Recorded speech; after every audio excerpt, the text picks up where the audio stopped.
Mindegy, hogy ki áll a fürdőszobájába, mindegy, hogy kivel beszélget, mindegy, hogy kinek mit mond, a lényeg az, hogy én vagyok neki első.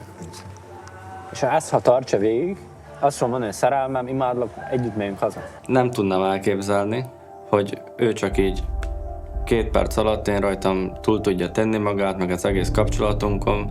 És azt már nem hiszem el, hogy nem hiányzott neki. De. Érted? Meg, hogy le se szar engemet a kapcsolatát, meg aki mondta, érted? Persze. Mert lehet, hogy neki még soha ilyen kapcsolata nem volt, egyiknek se Kerimnek, se Kadocsának, mint nekem Anitán. Jaj, te nagy, és leszarja, de tesó, az Anita leszarja a csávóját. Ő full nyitott. Rád, vagy rám, vagy valakire, de nyitott. És ne az alapján ítéljék egy 2 nap alatt mit látnak. Hát persze. Nem egyszer mondta, hogy hálás értem, nem egyszer mondta, mennyire szeret. Eddig nem láttam olyat, ami tényleg főbaszná agyamat. Mielőtt jöttünk, akkor is mondta, hogy mindig engem fog választani, akármi is lesz, együtt megyünk haza. És ez csak az, amit láttam, ez csak a tapilgatoznak nálam. Hogy tényleg mik a határon. Bekaphassák, mert jól érzem magam. És jól is fogom ezek után. Félek amúgy, hogy csalódni fogok Anitában, mert tényleg számomra ő a minden nekem.